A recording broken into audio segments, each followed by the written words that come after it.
디모데후서 3장 10절에서 17절까지 말씀을 교독하겠습니다. 하나님의 말씀입니다.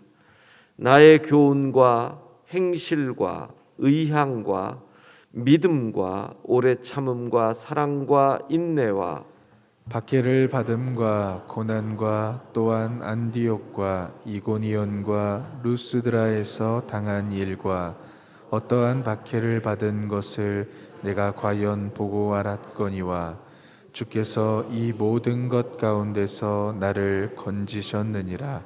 무릇 그리스도 예수 안에서 경건하게 살고자 하는 자는 박해를 받으리라. 악한 사람들과 속이는 자들은 더욱 악하여져서 속이기도 하고 속기도 하나니, 그러나 너는 배우고 확신한 일에 거하라. 너는 내가 누구에게서 배운 것을 알며 또 어려서부터 성경을 알았나니 성경은 능히 너로 하여금 그리스도 예수 안에 있는 믿음으로 말미암아 구원에 이르는 지혜가 있게 하느니라. 모든 성경은 하나님의 감동으로 된 것으로 교훈과 책망과 바르게 함과 의로 교육하기에 유익하니 이는 하나님의 사람으로 온전하게 하며 모든 선한 일을 행할 능력을 갖추게 하려 함이라. 아멘. 아멘. 이제 편지가 점점 마지막을 향하여 갑니다. 디모데에게 주는 마지막 권면, 이렇게 말할 수 있을 것입니다. 4장 9절부터는 이제 개인적인 아주 사적인 부탁, 사적인 내용이 들어가죠. 그래서 사실 이런 내용들이 어떤 의미가 있느냐라고 할 때 우리에게 있어서는 당시에 이 사도의 또 그리스도인들의 삶의 실제적인 모습들을 볼 수 있는 그런 사적인 내용에서 그들의 현실을 파악할 수 있는 부분이 있기 때문에 후대에 읽는 우리에게는 또 큰 의미가 있습니다. 자, 오늘 본문 보면 이제 아들 같은 젊은 목사에게 주는 마지막 권면이 시작이 됩니다. 여러분 같으면 이제 자녀들을 앞에 두고 내 인생의 마무리를 할 즈음에 어떤 이야기를 하시고 싶은지요? 사도는 자기의 살았던 삶을 요약해서 설명을 하는 것 같습니다. 나의 교훈과 이렇게 시작이 되는 마지막 권면의 11절을 보면 이런 모든 일들을 내가 과연 보고 알았거니와, 내가 어떻게 너를 가르치고 내가 어떻게 살았는지를 너는 다 보고 알고 있다. 나의 모든 삶을 너가 다 알고 있지 않느냐, 이 얘기입니다. 교훈 말 그대로 가르침이죠. 행실 내가 살았던 삶이지요. 의향 내 삶의 의도 목적이죠. 믿음 흔들리지 않았던, 그 고난에서도 흔들림 없었던 믿음이죠. 오래 참음, 사랑, 인내. 오래 참음과 인내는 어떤 차이가 있을까요? 우리말로 보면 오래 참음이나 인내나 똑같은 뜻인데 원어적으로 보면 조금 차이가 있습니다. 오래 참음이라고 하는 것은 성품으로서의 참음입니다. 그러니까 끈기가 있다. 저 사람 참 아주 끈기 있는 사람이야, 이런 의미입니다. 인내라고 하는 것은 고난 속에서 핍박과 박해가 오는 가운데서 참는 그 참음을 가지고 있네라고 했습니다. 거의 비슷한 말이지만 조금의 차이가 있지요. 그리고 그가 받은 박해에 관한 이야기를 하지요. 11절에 특별히 세 지역이 나옵니다. 안디옥, 이고니온, 루스드라. 왜 이 세 지역이냐 하면 디모데가 이 지역 출신이기 때문입니다.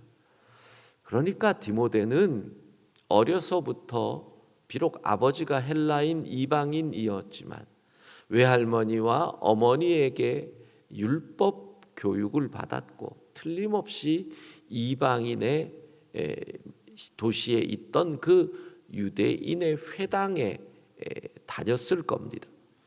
어느 날 그 회당에 와서 전하는 바울의 복음이 그의 마음에 떨어졌을 겁니다.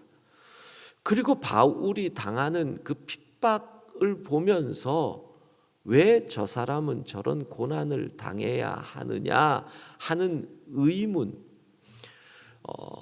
비시디아 안디옥은 우리가 알다시피 그가 회당에서 복음 전하다가 유대인들에게 쫓겨나면서 이제부터는 나는 이방인에게로 가겠다.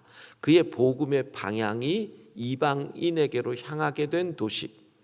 이고니온 역시 유대인의 회당에서 복음을 전하는데 이제는 유대인들이 더 강력하게 저항을 해서 돌을 들고 치려고 해서 그 지역을 빨리 벗어난 곳. 루스드라, 거기에 가서 태어나면서부터 걷지 못한 장애인을 고치고 그 일로 인해서 제우스와 에르메스처럼 대접받는 것을 극구 사양했던 그 지역. 마침내 안디옥과 이고니온에서부터까지 찾아온 유대인들이 이들 바울을 향한 이방인들에게 이 오해와 음모 그리고 바울을 향한 가증스러운 말들을 함으로 이방인들이 선동되어서 돌을 던지죠. 그 결과 어떻게 됩니까? 죽은 줄 알고 성 밖에 시체를 던지는 이 어려움을 겪었던 곳, 바로 이곳에서 디모데가 바울과의 만남이 있었습니다. 그리고 그 만남 속에서 디모데에게 복음이 떨어지고 점점, 물론 바울이 그 사건에서 디모데를 기억하는 것은 아닙니다.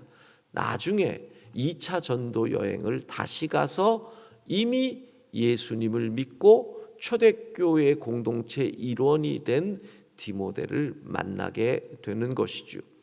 자, 이렇게 얘기를 하는 겁니다. 너는 나의 가르침과 나의 전 삶을 보았고 알았다. 이제 마지막에 하고픈 말은 뭘까요? 다 봤다, 다 알았다. 사도는 이렇게 얘기하고 싶은 겁니다. 고린도전서 11장 1절 같이 읽습니다. 내가 그리스도를 본받는 자가 된 것 같이 너희는 나를 본받는 자 되라. 디모데야, 나를 본받아라. 여러분, 우리의 인생 마지막 순간에 자녀들이 내 주변에 있는데 너희는 내가 어떻게 살았는지 다 알지 않느냐? 내가 어떻게 가르쳤는지 다 듣지 않았느냐? 나처럼 살아라. 와, 이럴 수 있으면 정말 멋진 부모의 삶을 산 것 아닐까요? 나처럼 살아라. 어제 영상 하나를 봤는데 미국 어느 대학에서 졸업식에서 이 권설이라고 하죠. 졸업 연설을 하는 어떤 한 흑인 교수 같아요. 어느 대학인지 어느 분인지도 모르겠는데 자기가 평생 지켜왔던 교훈은 아버지로부터 들은 교훈이다. 그런데 그 아버지는 흑인이죠. 역시 너무 집이 가난해서 초등학교 3학년으로 중퇴를 했다. 초등학교 3학년으로 중퇴했던 그 아버지에게 들었던 자기의 인생의 교훈을 이야기하는 거예요. 지금까지 잊지 못하는 게 너무너무 사랑하는 사람을 만나서 결혼을 하고 애 둘을 낳았는데 자기 아내가 암이 걸려서 6년을 투병하고 세상을 떠났다는 거죠. 어린 두 아들을 데리고 아버지와 함께 같이 장례식을 하는데 아버지는 며느리를 보내는 거예요. 자기는 아버지가 그렇게 우는 것을 처음 봤대요. 아버지는 요리사였는데 새벽 3시 45분이면 매일 출근을 했다는 거죠. 그런데 그렇게 울더래요. 자기도 우는데 그 울던 아버지가 어느 날 그 순간에 자기 뒤에서 귓속말로 이렇게 얘기하더래요. 버텨라. 이겨내라. 이겨내라. 그냥 그 자리에서 just standing, 그냥 서 있어라. 파도가 칠 때 그 자리에 서 있기만 하면 파도는 지나간다. 그 자리에 그냥 서 있었더니 이렇게 왔다. 아버지가 한 말. 초등학교 3학년 중퇴한 아버지가 한 말. 여러분, 그런 생각 들어요. 우리의 마지막 순간에 자식들에게 나는 이렇게 살았어. 내가 산 건 네가 다 보지 않았니? 내가 예수님 본받은 것처럼 너도 나처럼 살면 좋겠다. 그리고 뭐라 그래요? 이 모든 것 가운데서 주께서 나를 건지셨느니라. 힘들었어, 어려웠어. 그런데 주님이 나를 건지셔서 여기까지 왔단다. 아들아, 딸아, 너도 이렇게 살아라.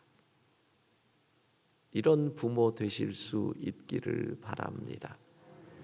내 인생 여정 끝내요 강 건너 언덕 이룰 때 하늘 문 향해 하늘 문 향해 말하리. 예수 인도하셨네. 예수 인도하셨네. 매일 발걸음마다 매일 발걸음마다 예수 인도하셨네. 나의 무거운 죄짐을 나의 무거운 죄짐을 모두 벗고 하는 말. 예수 인도하셨네. 매일 발걸음마다 매일 발걸음마다 예수 인도하셨네. 나의 무거운 죄짐을 나의 무거운 죄짐을 모두 벗고 하는 말. 예수 인도하셨네.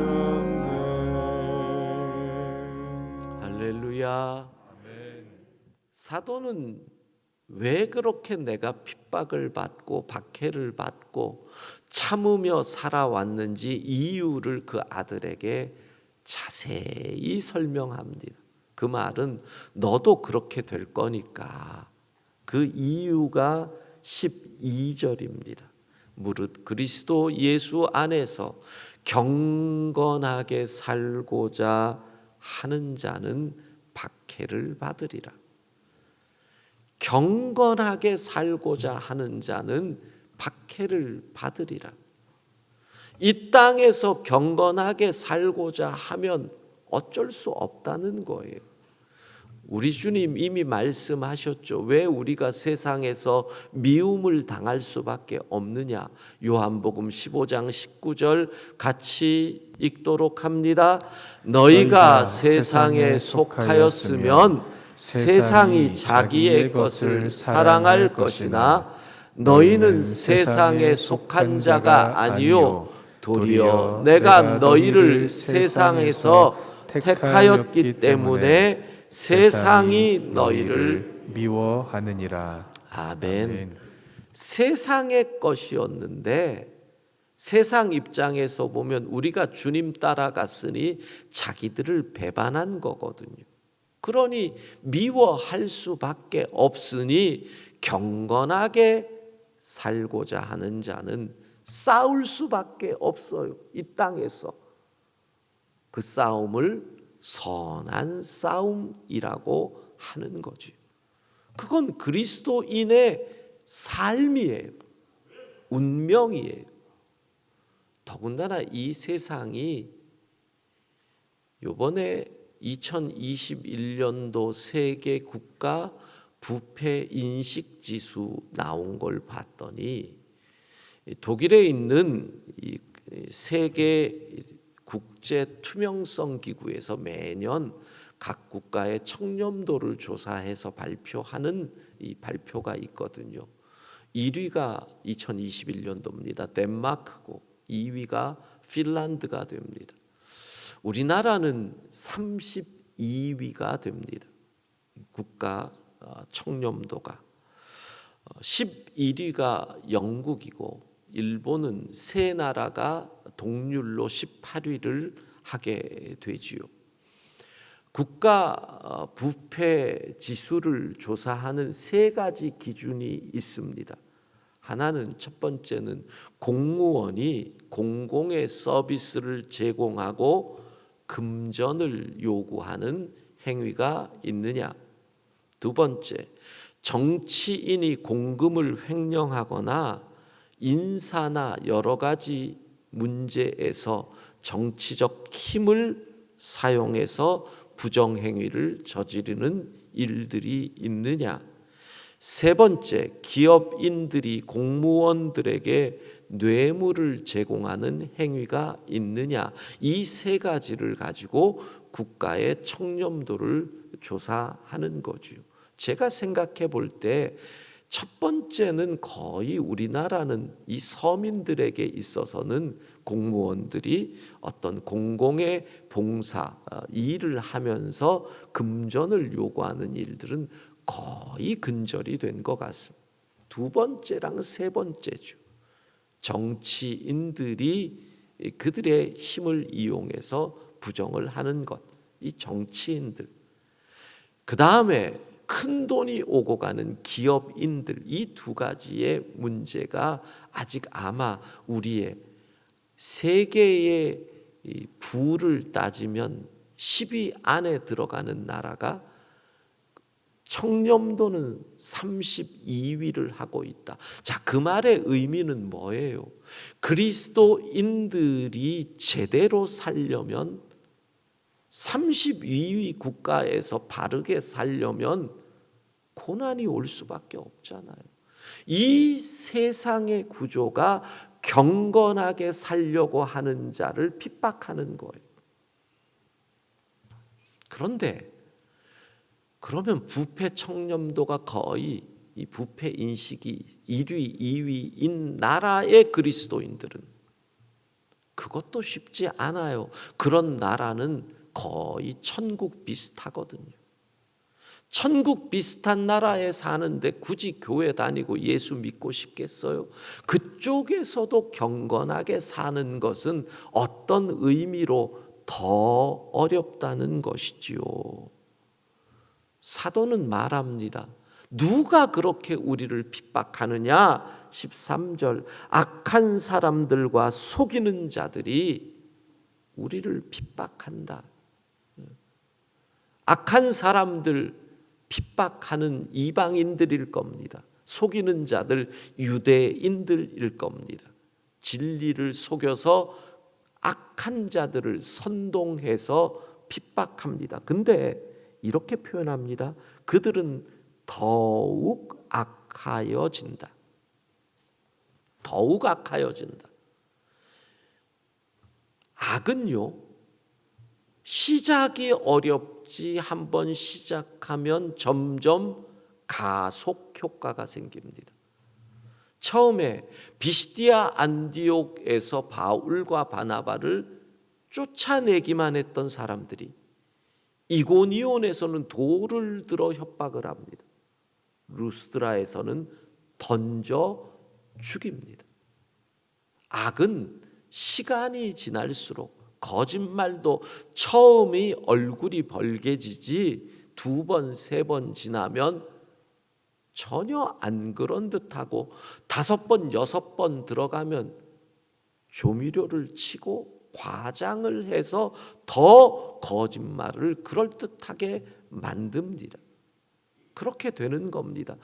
그들은 악하고 속이는 자가 되어 핍박을 합니다. 그러면 사도는 이 핍박을 이기려면, 이 고난을 이기려면 이렇게 얘기하지요. 14절, 배우고 확신한 일에 거하라.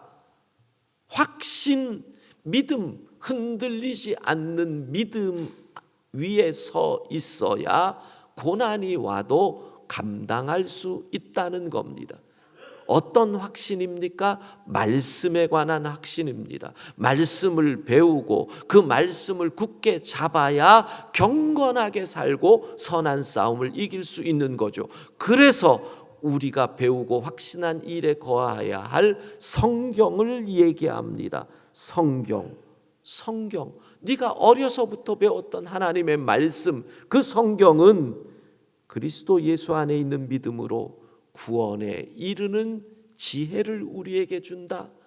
이 성경은 16절에 하나님의 감동으로 된 것이다. 그리고 17절에 이 성경은 하나님의 사람으로 온전하게 하여 모든 선한 일을 행할 능력을 갖추게 한다. 선한 일을 행할 수 있는 능력을 갖춘다. 이게 성경이에요. 선한 싸움을 싸울 수 있는 힘을 주는 게 성경이고, 경건할 수 있게 하는 능력을 주는 것이 주의 말씀이라는 거지요. 결국은 말씀을 읽고 말씀을 배우고 말씀을 묵상하고 말씀을 암송하고 말씀대로 살려고 할 때, 성령께서 말씀을 통해서 역사할 때 우리는 경건을 이루게 되고, 그때 선한 싸움을 싸우고 승리하게 되는 줄로 믿습니다. 말씀입니다. 말씀. 사도는 자기의 인생을 쭉 얘기하면서 아들에게 뭐라고 얘기합니까? 너도 믿음으로 살면 이런 일을 겪을 것인데 말씀 외에는 방법이 없다. 말씀만이 너를 온전하게 하고 선한 일을 행할 능력을 줄 것이니 말씀을 읽어라, 말씀을 배워라, 말씀을 들어라, 말씀을 먹어라, 말씀대로 살아라. 그래야 이길 수 있다고 하는 겁니다. 오늘도 말씀 위에 굳게 서서 배우고 확신한 일에 거하는 우리 모두가 되기를 소망합니다. 기도하겠습니다. 하나님, 우리의 인생이 끝나는 어느 날 내 좌우에 있는 자손들에게